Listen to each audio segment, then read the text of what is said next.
Morning. What's good, YouTube? Welcome back, guys. Hopefully everybody out there's keeping well. 2 weeks in, thought I'd give you guys an update.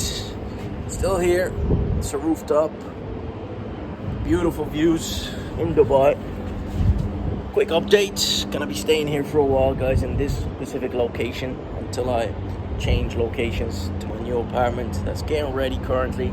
So here for a few more weeks. But yeah, let's get into right into this video. What I want to say to you guys: being a profitable trader, you probably heard a lot of opinions out there in regards to this topic. And by the way, I was just here doing some work as well, researching and whatnot. But there's a lot of opinions on what it takes to be a profitable trader, and there's no right or wrong answer because they all come into play together. But in my opinion, guys, in my experience, what I think really is the main struggle for a lot of retail traders, which is people like you and I, when it comes to trading, whether it's stocks, whether it's crypto, or anything else really, it's the size of an account. You're not a bad trader, all right? Because anybody can make money in the stock market. Anybody can make money in anything, buying the dip, buying a stock that's trending or hot on social media, or a stock with great news, or a stock that is going up because the overall market, macroeconomics is lifting the overall market or the economy. So you're probably not a bad trader, but there's a lot of things that really give you a disadvantage in the stock market. I've always encouraged people to start with lower capital, to start with smaller accounts, work their way up so they don't risk larger capital, especially if you're new, and just learn as you go. But who has a more disadvantage here in this regard? Well, somebody with larger capital. Why? Well, it has nothing to do with the fact that, they have money, they're secure and whatnot. That comes into play. But again, remember, trading is psychological. Everything is psychology when it comes to trading. But the fact that you're never happy with the returns that you get, and the fact that you have a smaller account, a 10-cent move, let's say you buy a stock today and you can afford 50 shares. Let's say you are so safe that you only trade high cap stocks like Apple, Tesla, whatnot. $1 move and you can only afford to buy 10 shares, that's $10. While somebody with a larger account, institutions, retail traders with larger accounts, they have an advantage here because they can afford to buy more shares, and $1 move for them generates them enough profits for them to say, I need to get out. But they also keep in mind that realistically speaking, an average move percentage-wise in a stock is that much. Whether it's 2%, 3%. For you, with a smaller account, you're never satisfied with 2-3%. And that's not to say a stock is not going to go up by 10%, or it could. But realistically speaking, on average, 2 to 3%, 5% move on the daily basis is good enough. Sure, some stocks, go parabolic in 10%, 20%. But realistically speaking, on average, on day-to-day basis, you will have these kind of stocks where you'll only be expecting 1 to 2%. 1 to 2% for your small account is like 20-cent move or $1 move. Depending on the stock, obviously, price, you calculate what is 1% of that stock price, and you get 1% of that stock price, and that's usually your take profit. Now, the problem is, your take profit only can generate you $50, $20. I mean, that's peanuts, right? That's nothing much for you. And that is the problem right there. The problem is you're never satisfied with the profits. So what ends up happening is you wait and wait and wait. While the other person, the institutional trader, the trader working for a hedge fund, the funds, the retail traders with big capital, they're going to take their profits, dumping on you, causing the stock to crash on top of you. And here you are stuck waiting. You couldn't take that profit that you originally got. So what do you think that's going to happen? What do you think is going to happen here? Well, obviously, you're going to lose. And that's when you start being in the loser section in the stock market. All right? So, how do we solve it? Because with every problem, there's a solution. And here's the solution. The solution is start being realistic. Yes, in 2020 and 2021, early 2021, you could have bought anything, and you didn't have to be realistic.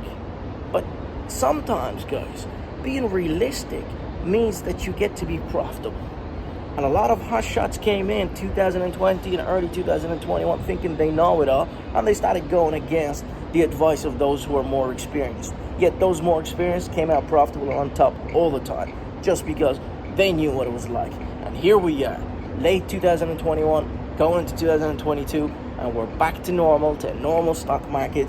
And surely back then, 6-12 months ago, you could have bought any stocks and still made money. AMC, GME, newspapers, social media, boasting about the returns some traders had made. And that kind of gave you guys a false idea of how much you should expect from a stock.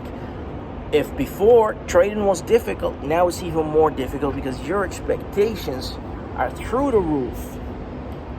But if you really want to trade parabolic stocks, then you can trade penny stocks all the time and gain that extra edge with your smaller capital. But penny stocks are risky. If you want to play safe and you're trading high cap stocks and you want consistent returns, then you're going to have to take profits quick. Yes, just like I've taught you on this channel, scalping, or not even scalping, you don't have to scalp. You can always ride the trend, but make sure to walk away because somebody out there is going to dump on you. And stocks don't just go up. Regardless of what you experienced in the last 12 months, stocks don't just go up.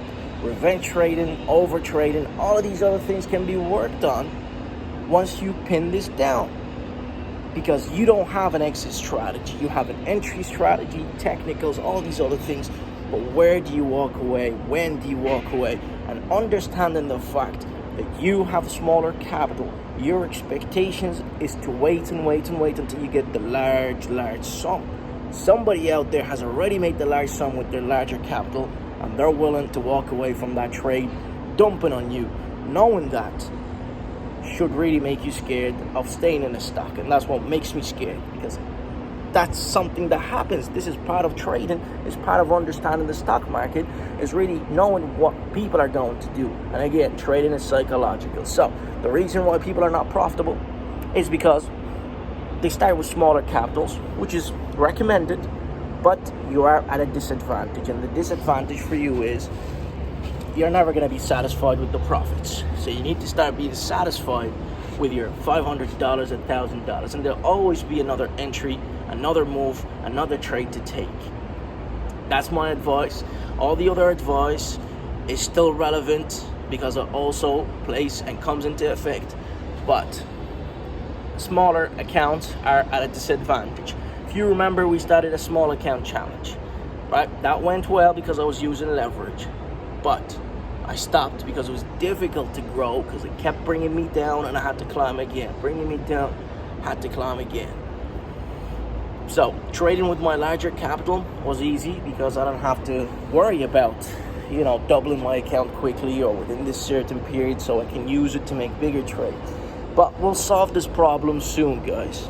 December, we're going to introduce something where you can trade funded accounts with larger capital. I'll introduce it, but stay tuned. I think I will solve that problem of traders having smaller capital, and now you can trade lower caps or higher cap stocks for more security and safety. Be realistic. This is the time where you have to be realistic because the trend, the market has changed and went back to pre-COVID, pre-2020. 2019, that's the way the stock market was. And there's a lot of things moving the market. You do that, you'll find yourself being consistent. That's my advice, guys. Peace and love. See you soon. The solution is always this. Make sure to be realistic. Take your profit early enough, even if it's little, just because there's somebody else who's going to dump on you. Okay, you do that. Doesn't matter how much it is, you'll find yourself being consistent. Right? And that's what you need, is consistency. Later on, what happens after you grow your account, you make more money, you can top it up, and now you can trade the way you used to trade, consistently but profitable with larger capital with more returns. Smashy, let me know your thoughts. Let me know you're still watching, and I'll see you soon, guys, for more.